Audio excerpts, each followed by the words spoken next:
আসসালামু আলাইকুম। রূপার রান্নাঘরে সবাইকে জানাই স্বাগত। আজকে আমি রান্না করব চেরি দিয়ে ক্ষীর। এটা একবার খেলে মুখে লেগে থাকবে, বারবার খেতে ইচ্ছা করবে। আমি এখানে নিয়েছি 1 কিলোগ্রাম দুধ নিয়েছি।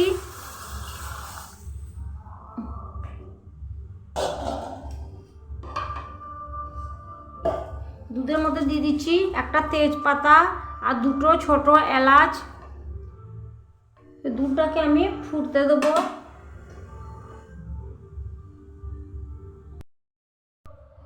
এবার আমার দুধ ফুটে উঠেছে। এবার আমি দিয়ে দিচ্ছি এখানে 200 গ্রাম চাল। আমি প্রথমে 1 কিলো দুধে 200 গ্রাম চালকে দিয়ে আমি সেদ্ধ করে নেব।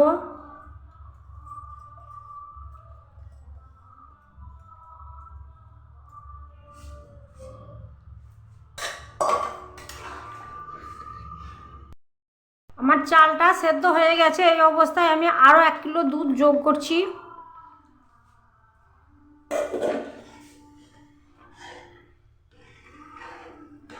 আর একটু আমি চালটাকে সেদ্ধ করে নেব। আমার চাল পুরো সেদ্ধ হয়ে গেছে। এই অবস্থায় আমি আরও 2 কিলো দুধ যোগ করছি। মোট 4 কিলো দুধে আমি এই ক্ষীরটাকে তৈরি করে নেব।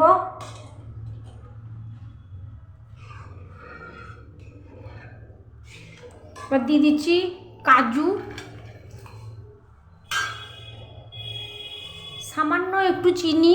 এই দুধেই মিষ্টিটা হয়ে যাবে, সেই জন্য আমি খুব অল্প পরিমাণে চিনি দিচ্ছি। দিয়ে দিচ্ছি কিশমিশ। কিশমিশকে আমি ভালো করে ধুয়ে পরিষ্কার করে নিয়েছি। দিয়ে দিচ্ছি 1 চিমটি লবণ, ব্যালেন্সটা ঠিক হবে সেই জন্য। আরও কিছুক্ষণ আমি জাল করে নেব। এবার আমি দিয়ে দিচ্ছি ছোট এলাচ, দারচিনি আর লবঙ্গ কয়েকটা দিয়ে দিলাম।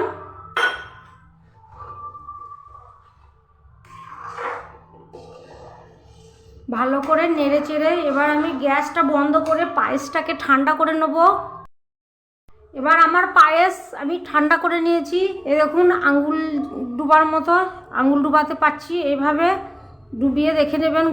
গরম অবস্থায় একদম চেরিটা দেওয়া যাবে না। এবার আমি এখানে চেরিটাকে ভালো করে ধুয়ে পরিষ্কার করে নিয়েছি। এই অবস্থায় আমি পায়েসের মধ্যে দিয়ে দিচ্ছি।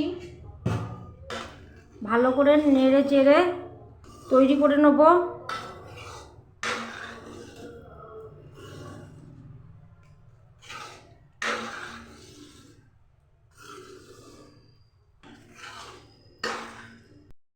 তৈরি হয়ে গেল দারুণ স্বাদের চেরি পায়েস। পায়েস তো অনেক রকম করে খেয়েছেন, একবার এইভাবে চেরি পায়েস বাড়িতে তৈরি করে দেখুন। আমি যেভাবে করেছি এভাবে একবার বাড়িতে বানিয়ে খান আর সবাইকে খাওয়ান। আর যদি ভালো লেগে থাকে তাহলে আমার চ্যানেলটি সাবস্ক্রাইব করে আমাকে সাপোর্ট করুন। সবাই ভালো থাকুন, সুস্থ থাকুন, রূপার রান্নাঘরের সঙ্গে থাকুন। আজকের মতো আসি, আল্লাহ হাফেজ।